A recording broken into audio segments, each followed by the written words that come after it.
Então, quando nós estamos falando de missão, da nossa missão pessoal, nós temos que entender esses elementos. Primeiro lugar, que nós temos uma identidade específica que foi dada por Deus, concebida por Deus, mesmo antes de nós nascermos. Segundo lugar, depois que nós nascemos e entramos na existência, Deus vai continuar agindo e nos capacitando para essa missão. Então essa reflexão aqui para a gente entrar novamente no nosso tema aqui da Escola do Reino, que é exatamente nós descobrirmos, desenvolvermos, exercermos a nossa missão no Reino de Deus. E para isso nós temos que conhecer os nossos recursos, precisamos conhecer a nossa identidade, precisamos conhecer tudo aquilo que nos compõe, porque na verdade foi Deus que deu, mesmo antes de nós nascermos. Então nós falamos aqui, resumindo nossos recursos, para a gente avançar na nossa discussão, as habilidades naturais, aquelas habilidades que nós temos naturalmente, mesmo sem aprender numa escola, mesmo sem fazer um curso específico, habilidades adquiridas, experiências de vida, interesses que nós temos ou paixões que nós temos, hobbies, tudo isso faz parte da nossa identidade e a nossa personalidade também, nossos traços de personalidade. Então vamos lá. A gente falou já de todos esses recursos que nós temos que fazem parte da nossa identidade. Faltou um só que eu quero fazer um comentário, não vou demorar muito sobre ele, mas como a gente não falou, vou falar. Habilidades adquiridas. A gente falou das habilidades naturais e agora vamos falar das habilidades adquiridas. O que seriam essas habilidades adquiridas? Aquilo que você aprende estudando. Exatamente. As habilidades adquiridas é aquilo que não necessariamente você é aquela pessoa que tem aquele dom natural para fazer aquilo, mas você estudou, você se preparou, você fez algum curso, você adquiriu experiência de alguma forma naquele ofício e você sabe fazer. Entendeu? Você pode até não gostar daquilo, mas você sabe fazer, você tem a técnica para fazer. Então, essas habilidades adquiridas fazem parte também da nossa identidade. São coisas que nós adquirimos ao longo da vida, aprendemos a fazer. Então, nós temos vários irmãos aqui que têm uma formação técnica específica, né? Nós temos lá o irmão Robiran, é professor, estudou para isso. Aí você pode perguntar para ele, Robiran, você gosta de ser professor? Pode ser que ele te responda não ou sim, tanto faz, mas ele sabe fazer isso porque ele estudou. Nós temos o irmão André lá, que é professor de Educação Física, nós temos o Tiago ali, que trabalha lá na área de engenharia, do CREA e tal.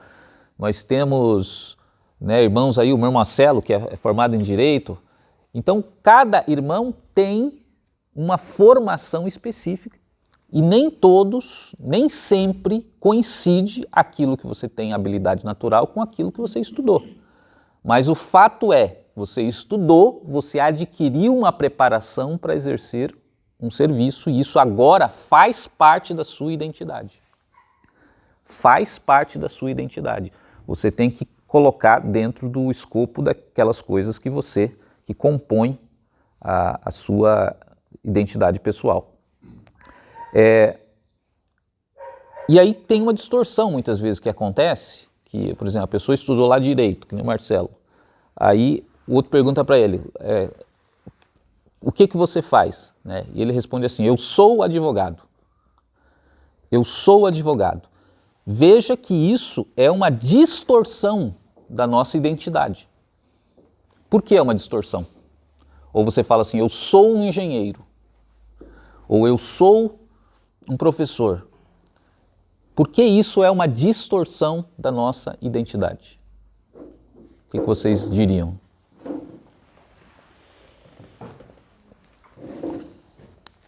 Porque sua profissão não define o que você é. Nós vimos que das coisas que compõem a nossa identidade, as habilidades adquiridas é apenas uma parte. Nós temos as habilidades naturais, nós temos a personalidade, nós temos as experiências de vida, nós temos os interesses naturais que cada um tem. É uma parte. Então, quando você vê na sociedade, muitas vezes, as pessoas se definindo por um curso que elas fizeram, elas estão fazendo uma redução grosseira da sua própria identidade, mesmo que muitas vezes elas façam isso sem saber, sem nem saber o que elas estão fazendo. Porque nós somos muito mais do que aquilo que nós estudamos, do que um curso que nós fazemos.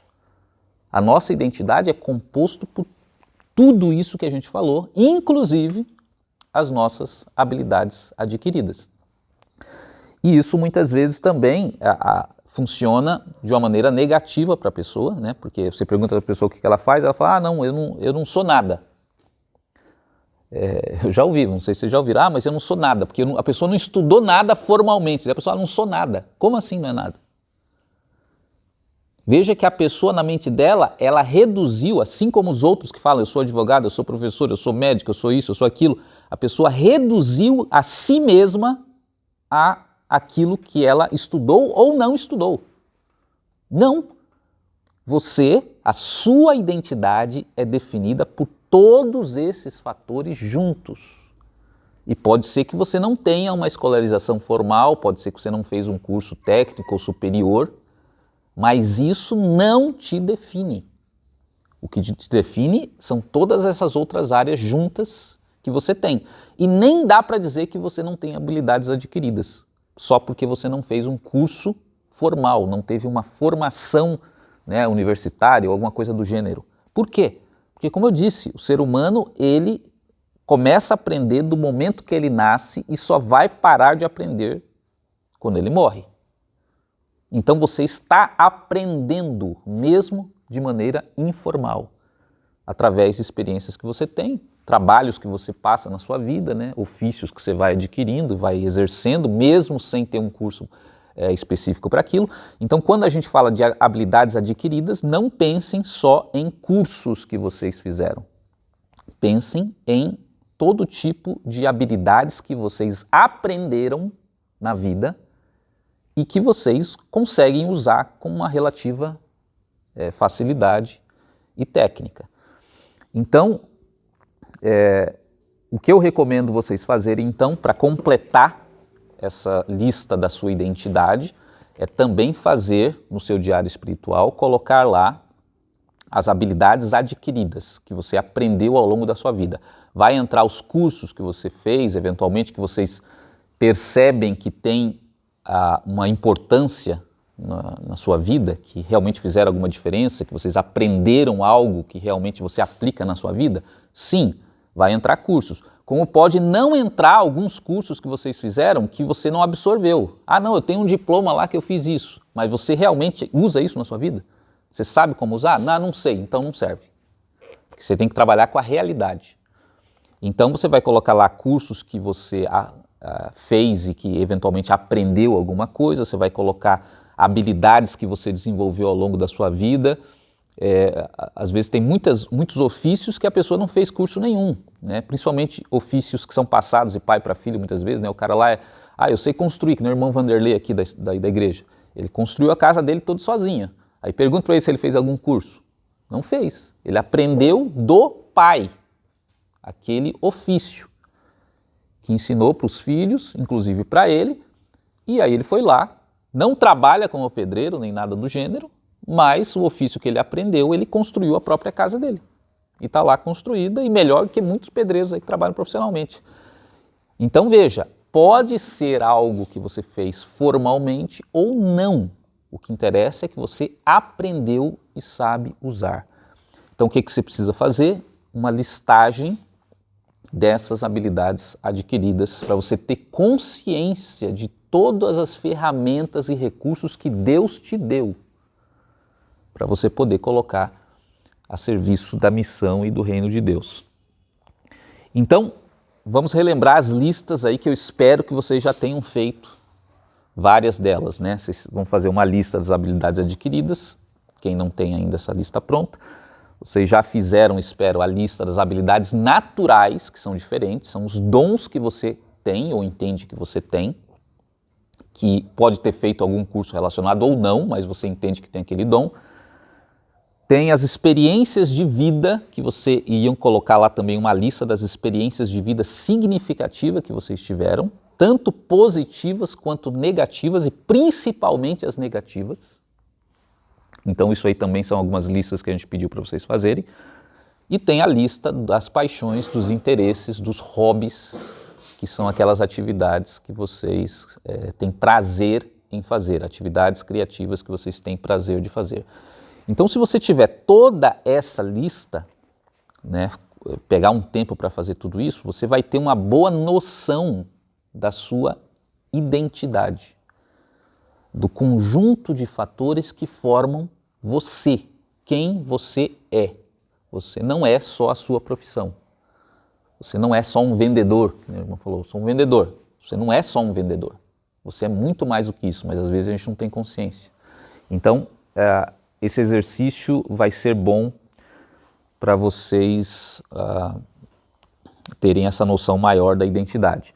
É só isso que define a nossa identidade? Não, é mais do que isso. Mas como esse aqui não é um curso sobre identidade, a gente só precisa desses elementos para falar da missão, então a gente não vai aprofundar mais nessa questão da identidade. Isso aí é suficiente para você ter uma noção mais clara dos seus recursos.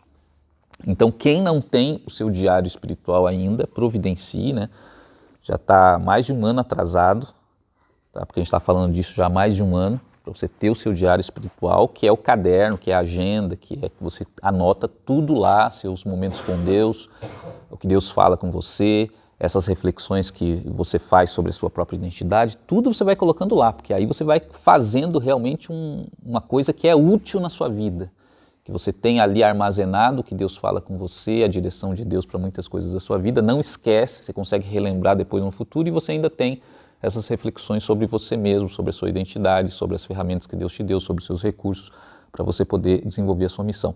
Se você não tiver esse instrumento que é o seu diário espiritual, tudo isso que a gente vai trabalhando vai se perder.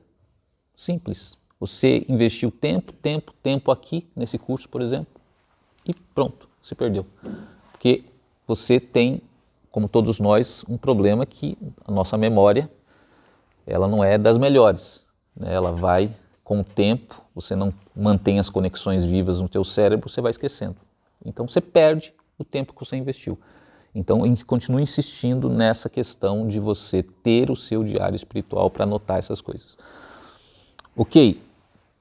Então, para encerrar essa parte dos recursos que nós temos e passarmos para outra etapa da Escola do Reino, nós vamos fazer uma atividade, tá, aqui coletiva, que é uma pesquisa basicamente empírica para ajudar você a fazer esse levantamento da sua própria identidade e você também ajudar outras pessoas a fazerem esse levantamento. Né? Se vocês se recordam, nós falamos alguns domingos atrás que quando você vai fazer o levantamento da sua identidade, pensar, refletir sobre isso, uma etapa é você pensar em tudo isso, nas suas habilidades naturais, adquiridas, identidade, personalidade, experiências de vida, etc. Você faz isso, faz esse levantamento. Essa é uma etapa. Mas se vocês se lembram, uma outra etapa que eu disse que era importante é vocês prestarem atenção na percepção que os outros têm de você. Não só na percepção que você tem de você mesmo. Qual é a sua habilidade? Qual é o seu dom natural? Você tem uma percepção disso. Mas será que a sua esposa tem uma percepção igual a você? Será que o seu colega de trabalho também percebe essa habilidade que você tem? Ou esse traço de personalidade que você tem? Nem sempre é compatível as duas coisas. E eu disse para vocês que quando você vai investigar a respeito disso, você tem que refletir e você tem que prestar atenção no que os outros também, a percepção que os outros têm de você. Essas duas coisas juntas vão se complementar e você vai conseguir ter uma noção mais clara, nítida e exata realmente da sua personalidade, dos seus talentos, dos seus dons. Então, basicamente, isso você vai fazendo ao longo da sua vida, né, coletando de várias pessoas, mas a gente também pode fazer o exercício aqui entre nós para dar um ponto de partida, um pontapé inicial. Mas quando você faz isso, tem que ter alguns cuidados, tá? O primeiro cuidado que você tem que ter é que a sua identidade, ela não pode ser moldada pelo que as outras pessoas pensam de você. Não pode ser moldada. Se isso acontece, né, você pode ter uma distorção da sua própria identidade. Tá? Porque os níveis patológicos, digamos assim, de distorção da sua própria identidade, da sua autoimagem, depende de duas coisas. Primeiro, quando a pessoa supervaloriza a percepção dos outros sobre si mesmo. Ou quando a pessoa supervaloriza a própria percepção a respeito de si mesmo e ignora de todos os outros. Esses dois extremos, eles são patológicos. A pessoa que está nesses dois extremos, ela tem uma autoimagem distorcida. Ou porque ela supervaloriza o que os outros pensam dela, e ela amolda a sua identidade, começa a acreditar que ela é aquilo que os outros pensam que ela é. Ou a pessoa tem a autoimagem distorcida quando ela ignora completamente o que os outros, a percepção dos outros. E é só o que ela pensa dela mesma que representa a sua própria identidade. Então essas pessoas estão num nível patológico de autoimagem e isso causa problemas na vida delas. Então por isso que a gente tem que procurar sempre evitar esses dois extremos. Nenhum dos dois é absoluto. Nem você e a sua própria opinião sobre você é absoluto, porque você é falível e é limitado, a sua percepção e a sua autopercepção é limitada. E nem a percepção dos outros é absoluta, porque eles também são falíveis e limitados. Então, como que a gente consegue o equilíbrio? Quando você considera a sua própria opinião e considera a opinião dos outros também como elementos que te permitem ter uma noção mais realista da sua própria identidade. Então, esse é um equilíbrio que a maioria de nós tem que estar. Outro cuidado que a gente tem que ter, que é decorrente desse também, é que avaliações que são feitas sobre nós por pessoas que têm uma autoimagem distorcida, geralmente é uma avaliação também distorcida. Ou seja, se a pessoa tem problemas de autoimagem, ela vai projetar isso em você também e vai construir uma imagem distorcida de você. E isso também é problemático quando você vai considerar a opinião dos outros, né, que é o que eu estou falando aqui, o exercício para a gente fazer, você tomar cuidado com certas percepções que algumas pessoas podem ter a respeito de você, porque se ela tiver problemas de autoimagem, que são gerados muitas vezes por traumas, são gerados por alguns distúrbios psicológicos, algumas situações da vida que ela passou, né, violências psicológicas, pode gerar uma autoimagem, geralmente na infância acontece isso, né? A pessoa tem uma autoimagem distorcida pelas relações que ela teve. A gente sabe que, por exemplo, que as crianças, elas são muito, a identidade delas é muito afetada pela percepção dos outros. Então, por exemplo, quando ela tem uma infância com pais que têm uma relação abusiva psicológica com a criança, ela vai criar uma imagem distorcida dela. Só que quando ela cresce, ela projeta isso nos outros. E ela vê todo mundo com uma imagem distorcida também, porque ela tem uma autoimagem distorcida. Então a gente tem que tomar cuidado, porque algumas pessoas estão nessa condição. E elas vão projetar. E se você baseia totalmente a sua autoimagem no que a pessoa pensa de você, você vai ter uma autoimagem distorcida também. E pode te levar a ficar, né, carregar problemas aí psicológicos. Então, a gente tem que tomar cuidado para detectar isso. Como que você detecta isso? Muito simples. Tem que haver congruência entre as duas opiniões. Por exemplo, o que as pessoas dizem a respeito de você tem que ter algum nível de congruência com a sua própria opinião. Se tem uma pessoa, a Priscila, que fala alguma coisa sobre o Marcelo, que destoa muito do que todo mundo pensa ou vê o Marcelo ou percebe o Marcelo e da própria opinião dele, então simplesmente você tem que tomar cuidado com essa opinião, porque pode ser uma opinião bem distorcida, bem longe da realidade. Agora, veja o que acontece também. Se a sua opinião a respeito de você mesmo destoa muito da opinião de todo mundo, do que todo mundo percebe de você, então é muito provável que o problema seja você. Que você tenha uma percepção distorcida de você mesmo. Então, por isso que esse equilíbrio de você levar em consideração a sua avaliação, mas também a dos outros, é importante para você chegar nesse equilíbrio. Você consegue ver, por exemplo, perceber, por exemplo, que você tem uma autoimagem distorcida de você mesmo. Que você não é tão ruim, por exemplo, como você pode imaginar que você é. Ou que você não é tão bom como você acha que é. Né? Ou que você não é tão ruim quanto alguém que está na sua vida acha que você é. Né? E às vezes, muitas vezes, infelizmente, é a esposa, ou é o marido, ou é um irmão, ou é um pai, uma mãe, entendeu? Porque as pessoas têm esses problemas psicológicos, né? Eu acho que as crianças sofrem muito com isso. Os pais geralmente ressaltam alguma coisa que você às vezes nem tem e que você adquire na infância por conta da forma como os pais veem você. Né? Eu me criei num ambiente onde todo mundo achava que eu era muito forte. Minha mãe, minha avó, todo mundo, essa menina é muito forte. Essa menina é muito forte. Eu era um palitinho, assim, né? Eu sou até hoje, mas eu era mais.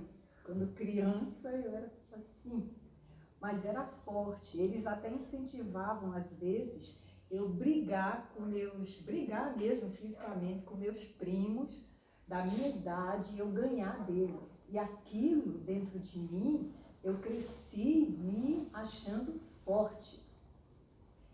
Forte, meus filhos sabem, trabalho feito um camelo. E agora que estou mais velha, não tenho mais força. E eu fico me cobrando, eu tenho que fazer, porque eu sempre fiz. Eu sempre lavei a parede, por que eu vou chamar alguém para lavar para mim? E eu vou lavar a parede e depois eu fico sofrendo as consequências. E ao olhar para as pessoas que não tinham aquela mesma coisa psicológica que eu tinha, eu achava elas preguiçosas. Eu chamava alguém para fazer um serviço para mim, a pessoa era meio devagar, eu tomava na mão, se fosse a enxada, eu tomava a enxada na mão e ia fazer. Meu marido dizia, não adianta chamar uma faxineira, porque você trabalha mais do que ela. Então, eu acho assim que os pais, isso é uma fala para que os pais tenham cuidado também com isso. Você coloca na mente das crianças que elas são o que na realidade elas não são, o que elas não podem. E aquilo, hoje eu tenho essa consciência, mas veja, quantos anos eu levei para ter essa consciência. Muitos anos. Fui pé de boi mesmo, carregar e descarregar caminhão. Assim, do marido ficar assim meio olhando como é que pode ser tão pequenininho, tão forte. Até o marido. Então, os pais, quem tem filho, tem que ter cuidado. Porque você desenvolve um psicológico na criança que ela cresce pensando que ela é o que ela não é. E ela se mata, no meu caso. Ela se mata para mostrar que ela é. Então, a nossa identidade, ela é formada, isso já desde a infância, parte pela resposta que você tem de outras pessoas, parte pela resposta que você tem de você mesmo a respeito de você mesmo, uma autorreflexão. Como a capacidade de reflexão da criança é pequena, ela se baseia quase que exclusivamente na percepção dos pais, na percepção dos irmãos ali, daquelas pessoas de convivência mais próxima, né? E isso pode gerar então essa distorção na autoimagem, como pode gerar também um aspecto positivo, né? De fazer a pessoa ir além até do que ela poderia ir, né? Conseguir conquistar coisas além do que ela iria se não fosse essa imagem mais forte construída também pela família. A reflexão que eu faria para a irmã Raquel é a seguinte: se todo mundo à sua volta olha para você e tem a percepção que você é forte, será que todos estão errados ou será que a sua imagem, a autoimagem, é que está errada, que você é fraca? É claro que um exagero nesse ponto pode levar a pessoa a algumas consequências, mas a reflexão que fica é o seguinte: será mesmo que você é fraca? Ou será que você pensa que você é fraca?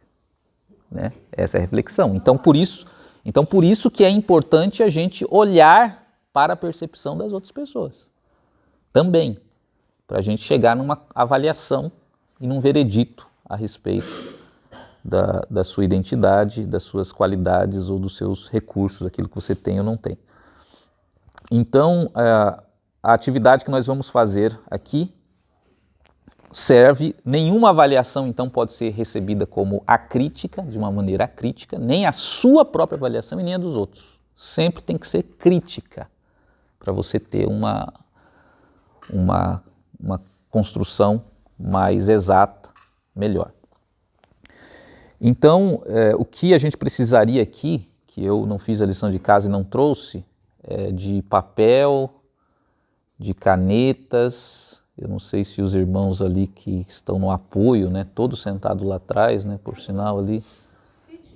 Isso, sulfite e canetas para a gente fazer isso aqui, encerrar essa parte, para a gente passar para adiante, para a próxima parte. Quem tem aí já saca aí da mala, da bolsa, do bolso.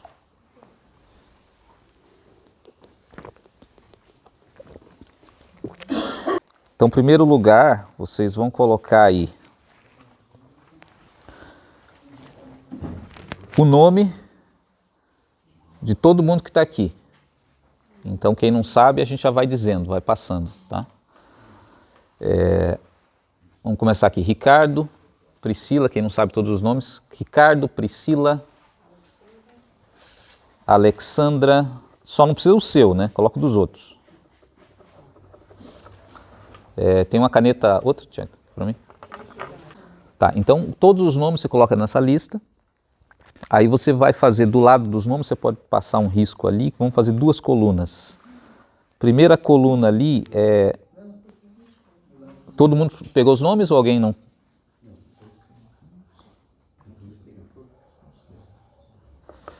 Então coloca na primeira coluna, você coloca ali habilidade.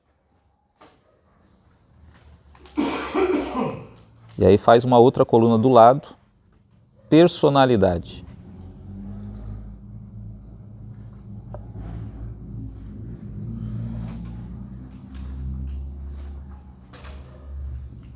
Todo mundo entendeu?